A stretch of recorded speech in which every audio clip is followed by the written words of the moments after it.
The season was changing. The trees along the city streets were slowly turning golden, their leaves falling one by one as the wind carried them across the sidewalks.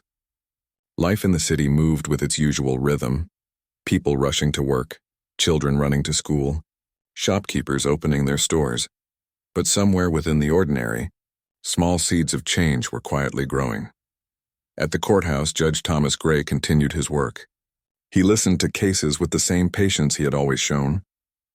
His words in the courtroom carried weight, not because of loudness, but because of calm authority. Lawyers respected him, citizens trusted him, and his assistants admired him. Yet outside the walls of the courthouse, his quiet lesson about fairness had begun to reach places he had not expected. In classrooms, teachers used his story as an example of dignity. In coffee shops, citizens spoke about how true authority should look. In offices, clerks repeated the tale as a reminder that respect could never be forced. The story had traveled farther than Thomas himself knew. At the police station, the impact was even deeper. Officer Brian, once known for his harshness, had slowly become an example of change. Younger officers noticed the way he spoke politely to citizens, the way he explained rules instead of demanding obedience, the way he smiled instead of frowning. Some even began to copy his approach, realizing that respect returned respect. One morning, a new recruit named Daniel was assigned to work with Brian on road checks. Daniel was fresh out of training, eager but nervous.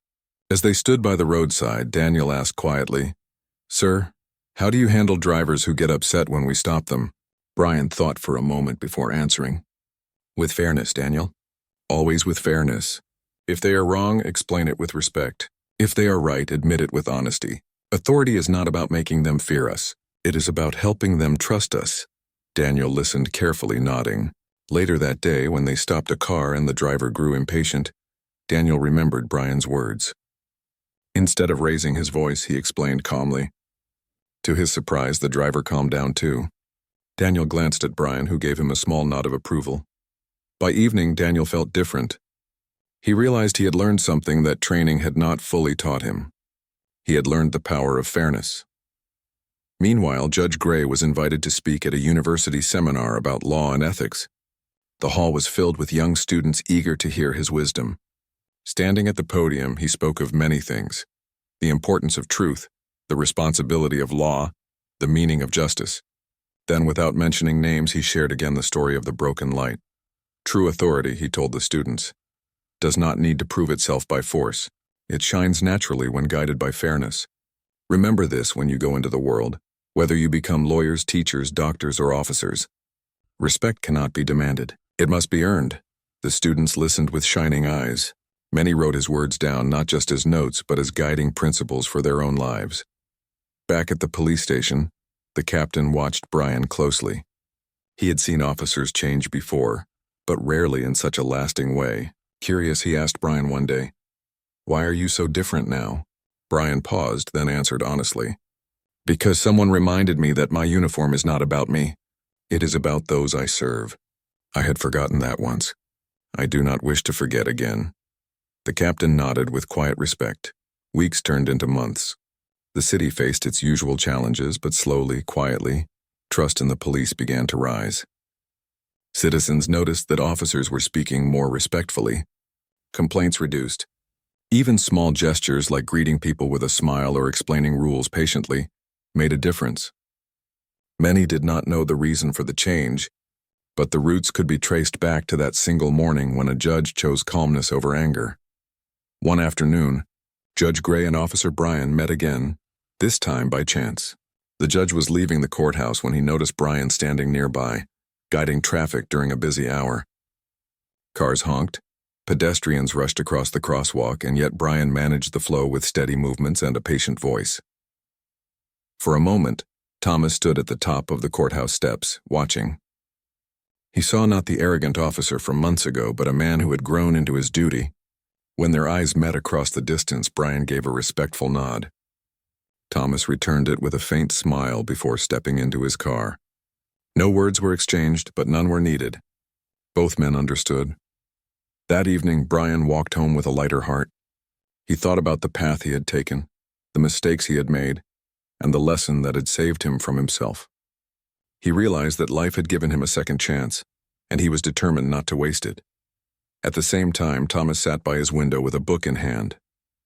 The sunset painted the sky in shades of orange and gold. As he turned the pages, he thought about the many cases he had judged, the many people he had met, and the unexpected morning that had led to so much quiet change. He did not see himself as a hero, only as a servant of fairness, yet he felt grateful that his choice of patience had touched more lives than he would ever know. In the years that followed, the story of the broken light became something of a quiet legend in the city. It was told not as gossip but as a lesson, passed down from teachers to students, from officers to recruits, from parents to children. It was never told with anger, but always with admiration for the dignity of a judge and the transformation of an officer. Some said the lesson was simple, that calmness was stronger than force. Others said the lesson was deeper, that true authority lived not in power but in fairness. Whatever the words, the meaning was the same. And so the city continued to move, as cities always do, filled with noise, light, and endless lives. But hidden within its daily rhythm was a reminder born of one small moment, a reminder that justice was not distant, not unreachable, but something alive in the choices of ordinary people each day. Judge Thomas Gray continued his work until his retirement, always with the same calm dignity. Officer Brian continued his service with fairness until his last day in uniform, remembered by many as the officer who treated people with respect. Their paths crossed only a few more times, but the respect between them remained unspoken and unbroken. In the end, both men left behind more than titles or positions.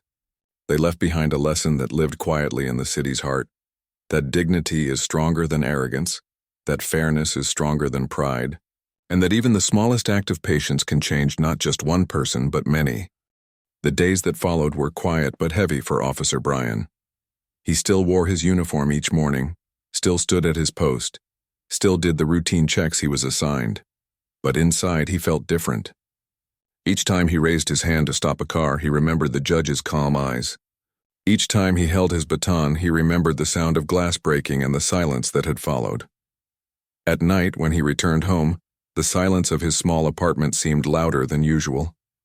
The newspaper article about Judge Gray was folded neatly on his table, though he had read it several times already. He could not bring himself to throw it away. The words printed there echoed the lesson that was now etched into his mind. True authority was not in noise but in fairness. One evening, after a long shift, Brian sat with a notebook and pen. He had never been a man of writing, but he felt an urge to put his thoughts on paper. Slowly, in uneven handwriting, he wrote down what he felt. I forgot why I wear this uniform. I thought it was power, but it is service. I thought it was control, but it is responsibility. I was blind, and the judge showed me the truth without anger. I must not waste this chance to change. The words looked simple, even clumsy, but they carried the weight of his heart. For the first time in years, he felt like he was being honest with himself. At the station, his colleagues began to notice small changes. Brian no longer raised his voice unnecessarily. When stopping cars, he spoke more politely. When giving instructions, he explained rather than commanded. At first, some of the younger officers thought it was just temporary. But as the days turned into weeks, they realized he was truly different. One morning, while checking vehicles on a busy road, Brian stopped a small van with a family inside. The driver was nervous, fumbling with his documents. Brian could see the man's hands trembling slightly. In the past, he might have enjoyed that nervousness, using it as proof of his authority, but now he softened his tone. "Take your time," Brian said gently. "No need to rush." The man looked up, surprised at the kindness in his voice. He handed over the papers with a small smile of relief. After checking them and finding everything correct, Brian returned them and said, "Drive safely. Your family depends on you." The man nodded gratefully and drove off. For the first time in a long while, Brian felt something warm in his chest. It was not pride, but peace. He had treated someone with fairness, and it had felt right. Still, one thought troubled him. He wanted to face Judge Gray again. Not to defend himself, not to make excuses, but to show that he had listened, that he had changed. Yet he did not know how to do it. Judges were busy men. Their time was valuable. How could an ordinary officer request a meeting? The answer came unexpectedly. One afternoon, the police station received an invitation from the courthouse. Judge Gray was organizing a small community program about law and fairness. and officers were invited to attend. The captain read the notice aloud during the morning briefing. Some officers murmured with interest, while others nodded casually. But for Brian, the words struck him like a spark. This was the chance he had been waiting for. On the day of the program, the hall was filled with citizens, teachers, students, and officers. The atmosphere was respectful but lively. People spoke quietly, waiting for the judge to arrive. Brian sat near the back, his heart heavy with both nervousness and determination. When Judge Gray entered the hall, everyone stood.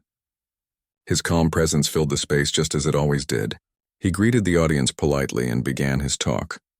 He spoke of fairness, of dignity, of responsibility.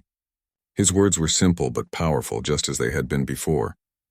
He reminded everyone that justice was not a building or a system, but a daily choice made by individuals.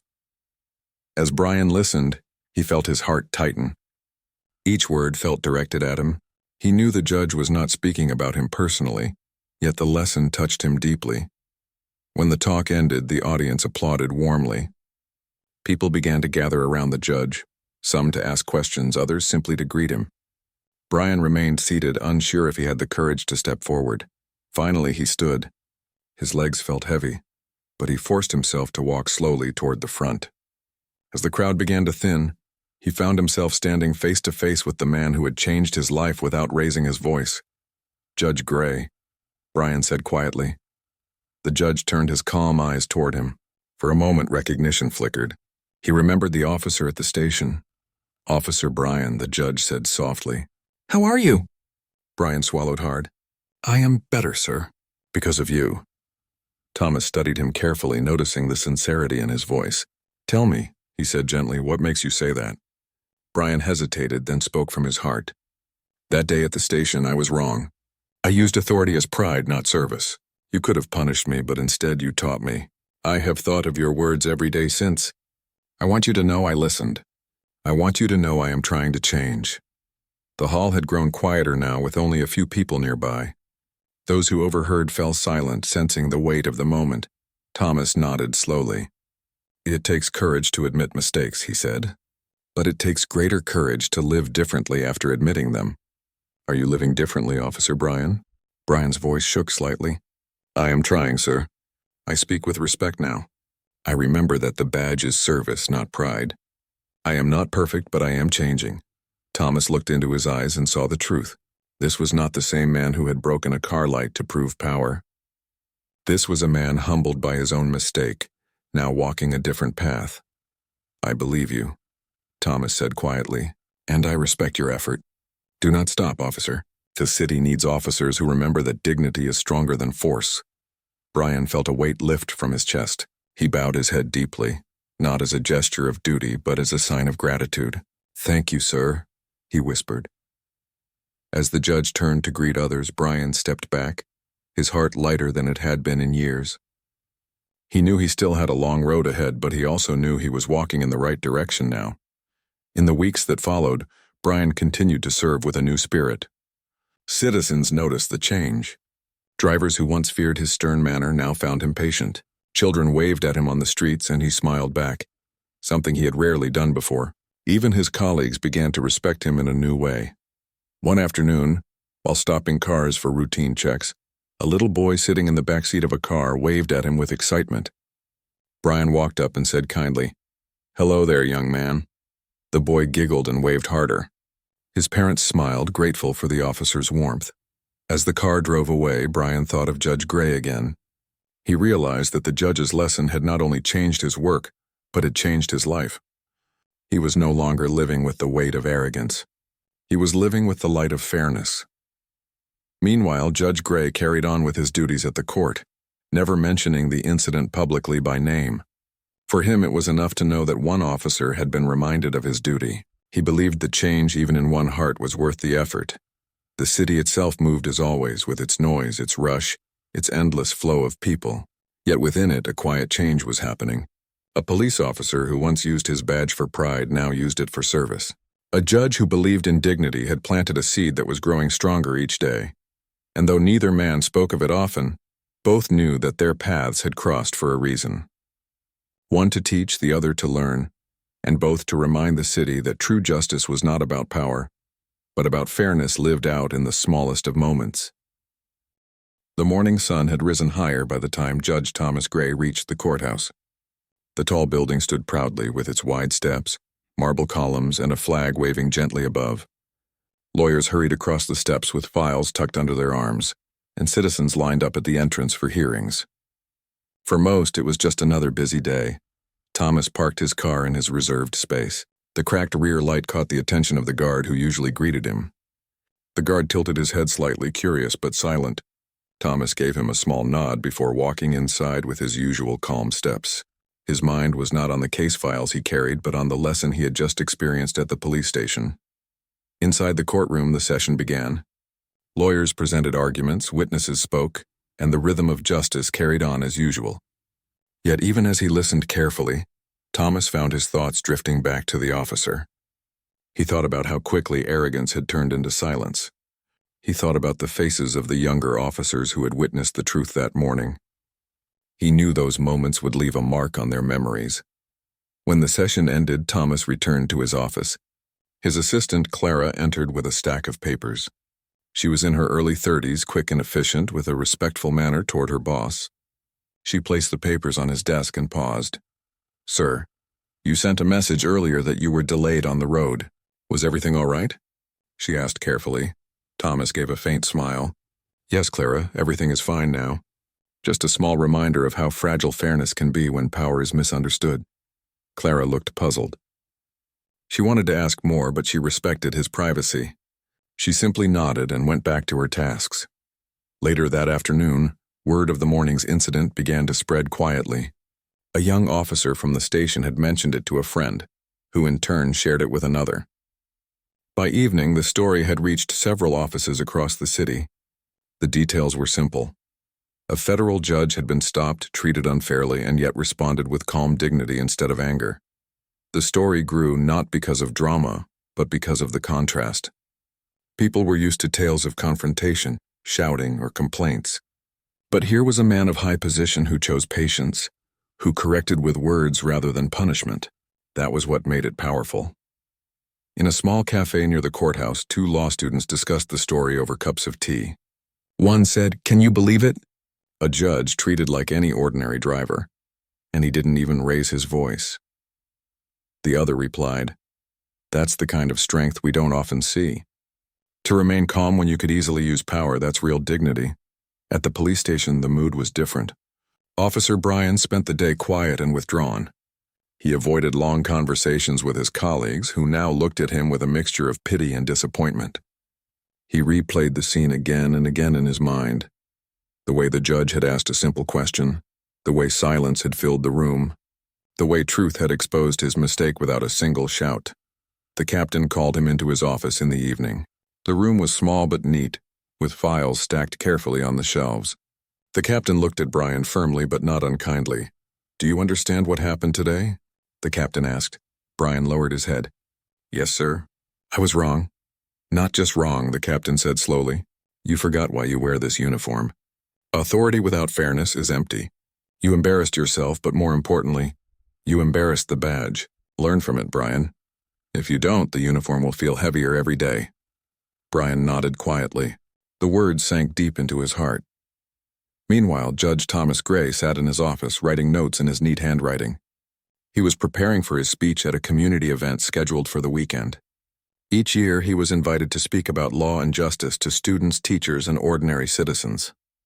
This time, he decided to include a story, not naming the officer, not pointing fingers, but sharing the lesson of dignity and fairness. The weekend arrived quickly. The hall was filled with people from all walks of life. Students in neat uniforms, teachers with notebooks ready, lawyers curious to hear his wisdom, and ordinary citizens who respected the judge. The stage was simple, with a wooden podium at the front and chairs arranged neatly across the room. When Thomas stepped onto the stage, the hall grew quiet. His tall figure, gray hair, and calm eyes gave him a presence that commanded respect without force. He adjusted the microphone slightly and began to speak. "My friends," he said in a steady voice, "we often think of justice as something that happens only in courtrooms, but justice is not limited to these walls. Justice begins in the small moments of everyday life. It begins when a person in power remembers that authority is not for pride but for service. He paused, letting the words sink in. The hall remained silent, every ear listening. Not long ago, he continued, I was reminded of this truth in a very simple way. I was treated unfairly not because of my actions but because someone believed authority allowed them to act without thought. Yet I did not feel anger. I felt sadness because authority without fairness is like a lamp without light. It exists, but it does not guide. Murmurs spread softly across the hall. The students leaned forward, curious to hear more. Thomas went on. But here is the lesson. In that moment, I saw not only one person's mistake, but also the chance for others to learn. Fairness is not just a rule. It is a choice. Each of us, whether we wear a uniform, stand in a classroom, or simply walk on the street, has the choice to be fair. When we choose fairness, we give dignity not only to others but also to ourselves. The hall broke into quiet applause. Teachers nodded, students scribbled notes, and even the lawyers in the room felt the weight of the words. In the crowd sat a young reporter who worked for a local newspaper. She listened intently, writing every line carefully in her notebook. The next day, her article appeared in the paper under the headline, Judge Reminds City That True Authority is Fairness. The story of the broken light, though told without names, spread further. It became a symbol of patience, dignity, and the true meaning of justice. At the police station, copies of the newspaper lay on the desks. Officers read the article silently.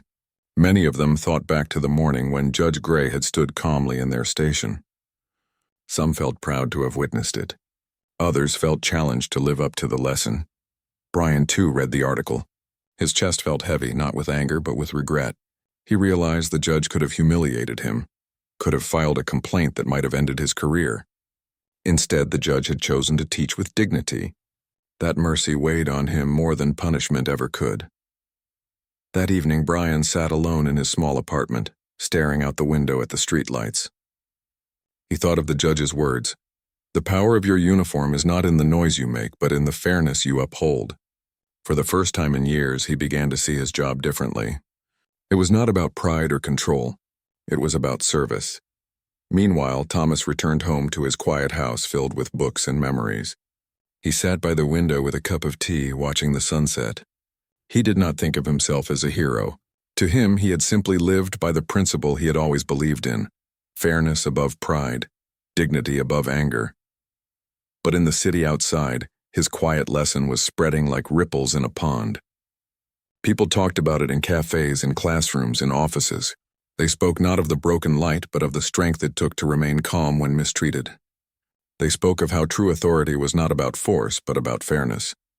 And so, without intending it, Judge Thomas Gray had planted a seed of change in the hearts of many. A seed that would grow quietly, reminding people that justice was not only the responsibility of courts and police, but of every person who wished to live with dignity and respect. The city was waking up slowly as the morning sun spread its warm light across the tall buildings and wide streets. Shops were beginning to open, small food stalls gave out the smell of fresh bread and coffee, and workers hurried to catch the early buses. Among the cars moving along the main road, a black sedan stood out. It was simple in design, polished but not flashy, the kind of car that showed the driver valued comfort over show. Inside sat Thomas, a man in his late 50s with neatly combed gray hair and calm eyes. He carried himself with quiet confidence, the kind that came not from arrogance but from years of wisdom and responsibility. Thomas was not an ordinary driver. He was a federal judge, respected for his fair decisions and known for his calm manner both inside and outside the courtroom. But unlike some who lived behind high walls and heavy security, Thomas believed in living as simply as possible. He often drove himself, especially on mornings when he wanted to enjoy the peace of the road without the noise of official escorts.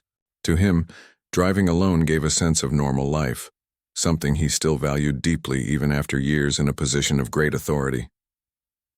That morning he had an early hearing at the federal court. The case was not easy, and he knew it would draw a lot of attention. But Thomas was not the kind of man to let pressure show on his face. He drove steadily, his mind calm as the city around him grew busier with each passing minute.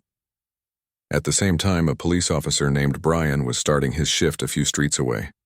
Brian was in his early 40s, tall, with a sharp face and a manner that often seemed louder than necessary.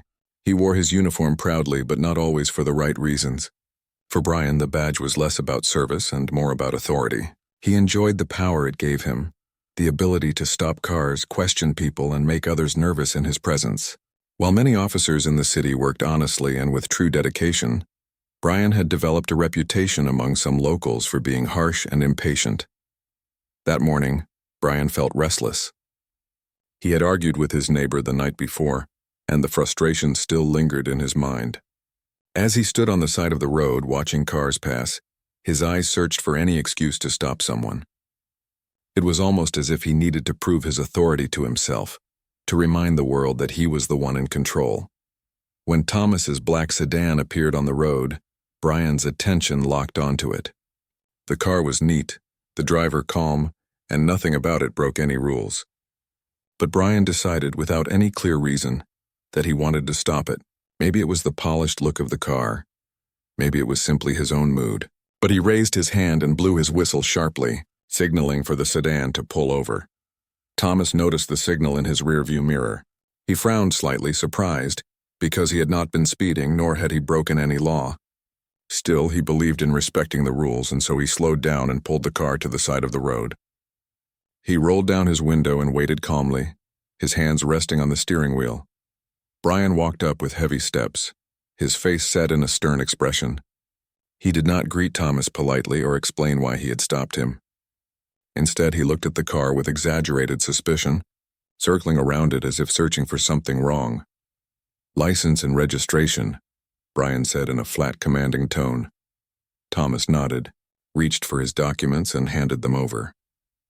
He remained calm, though he could sense the officer's attitude was unnecessarily harsh.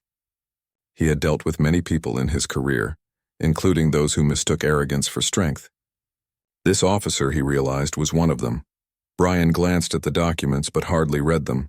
His eyes kept moving from the papers back to the car as if he were looking for an excuse to criticize something. He tapped the rear light with his baton, then shook his head. "This light looks suspicious," Brian said, even though the light was perfectly fine. Thomas raised his eyebrows slightly. "Officer, the light is in good condition. I had it checked only last week." His voice was steady, respectful, without a trace of anger. But Brian was not listening. In his eagerness to show authority, he gave the light a hard strike with the baton. The glass cracked instantly, a sharp sound filling the quiet morning air. A piece of the broken light fell to the ground. For a brief moment, silence hung between them. Thomas looked at the broken light, then at Brian, his calm eyes now sharper, though still controlled. He had been stopped without reason. His car had been damaged by the very person who was supposed to protect order, and yet he remained silent, holding back his words. Brian, on the other hand, felt a strange rush of satisfaction. He had created a fault where none existed, and in his mind that gave him reason to act superior. "See," he said in a raised voice, "this is a violation. Driving with a broken light. You'll have to face a fine." Thomas took a deep breath. He could have argued. He could have revealed who he truly was right there on the roadside. But years of experience had taught him patience. Instead of reacting with anger, he observed the officer carefully, noting every detail of his behavior. The cars passing by slowed for a moment, some drivers glancing at the scene with curiosity before moving on. To them, it looked like just another routine police stop, nothing unusual. None of them could guess that the man sitting quietly in the sedan was one of the highest judges in the city. As Brian wrote down details on his notepad, Thomas thought back to the many cases he had overseen in court. He remembered the faces of young officers who had stood as witnesses, men and women who spoke with honesty and dedication. He also remembered the rare but troubling cases where authority had been abused, where power was misused not to serve but to dominate. Now here he was, experiencing firsthand what it felt like to be on the receiving end of that misuse. His thoughts were interrupted when Brian leaned closer to the window. "You'll need to follow me to the station," the officer declared. "We cannot allow vehicles with broken lights to be on the road. It is a safety risk." Thomas looked at the officer steadily. "I understand, officer," he replied in a calm voice. He reached for his phone and sent a quick message to his assistant at the court, informing them he would be late. He gave no details, simply saying he had been delayed on the road. Brian noticed the message but said nothing. He believed he had complete control of the situation. What he did not realize was that the man in front of him had spent his life ensuring that justice remained stronger than arrogance, and that truth always found its way to the surface. As Thomas started his car again, following the officer's signal to head toward the station, his mind remained calm. He did not see this as a personal insult, but as an important reminder of the very problems he dealt with in courtrooms every day. Sometimes the truth about a person's character was revealed not in grand actions, but in small moments, like this one on a quiet city road, and so the judge drove behind the officer's car, the broken light on his sedan reflecting strangely in the sunlight. Part of him felt the weight of injustice, but another part felt certain that this story was only beginning, and that soon the real lesson would be learned not by him, but by the officer who believed power was above respect. The drive to the police station was short, but for Thomas it felt longer than usual. The cracked rear light of his car made a faint rattle each time the car hit a small bump. Behind the wheel, he remained steady, following the police vehicle in front of him without complaint. His calmness was not weakness. It was the patience of a man who had seen many sides of human nature. The station stood at the corner of a busy street. Its gray walls looked plain, with a small flag fluttering at the top. A few officers stood outside chatting while sipping morning tea from paper cups. As Brian's car pulled into the compound with Thomas following behind, their casual talk quieted. Some turned to look, curious about the new arrival. Brian stepped out first, straightening his uniform with an air of importance. He gestured sharply for Thomas to park his car near the entrance. Thomas obeyed, easing the sedan into a space, then turning off the engine. When he stepped out, his tall figure and composed manner caught the attention of the younger officers nearby. He did not look nervous like many people who were brought to the station.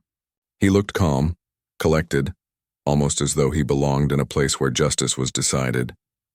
Brian, however, was eager to show his authority.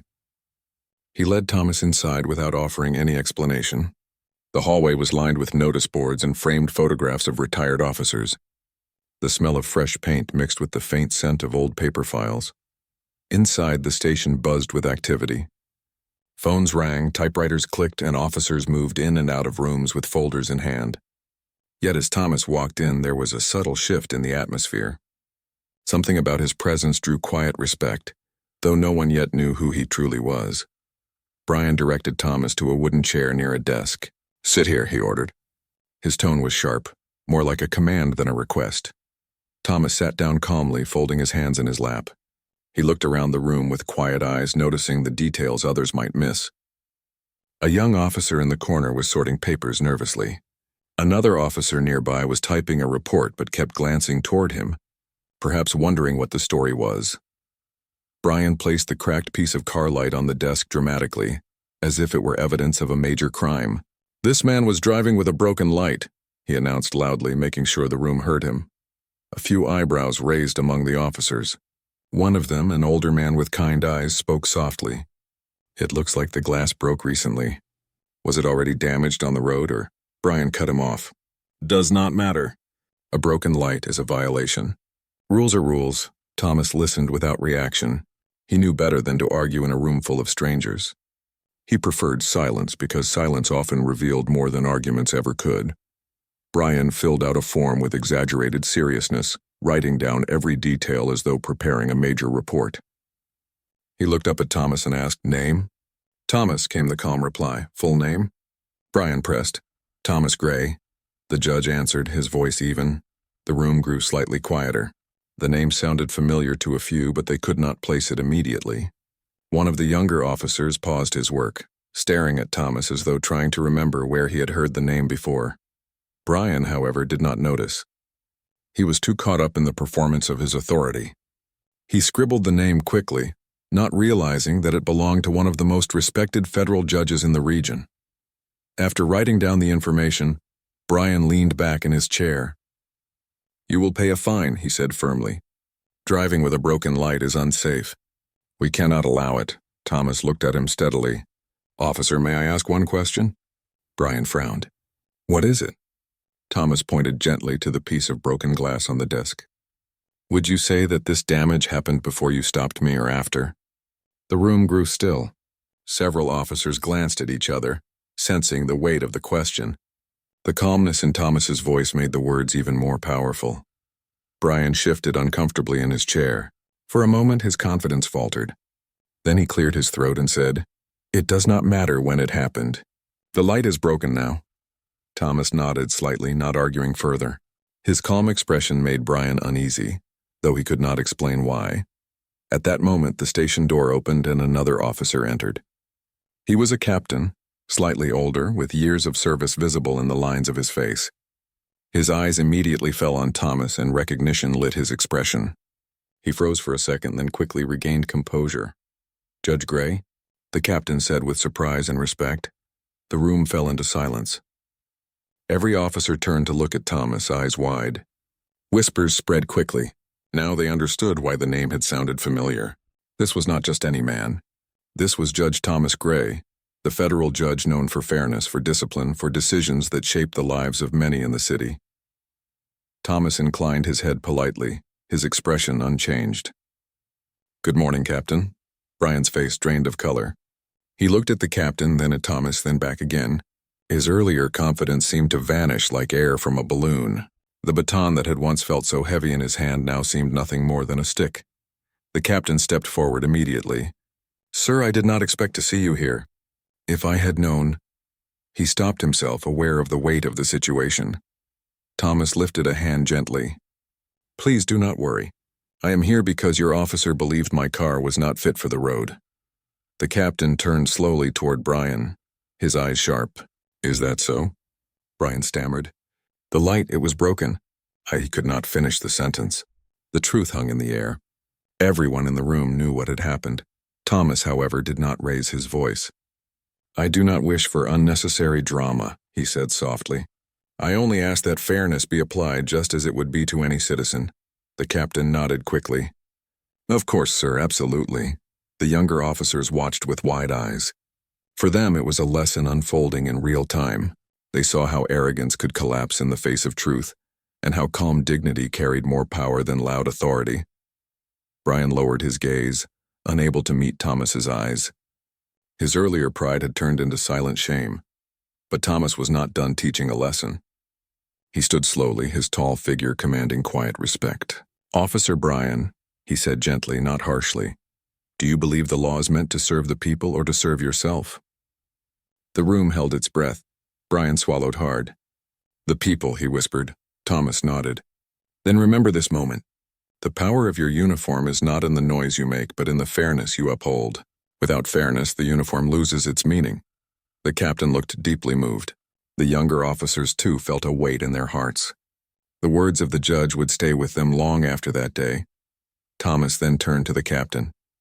"I will not file a complaint, but I trust you will guide your men to remember the true purpose of their duty."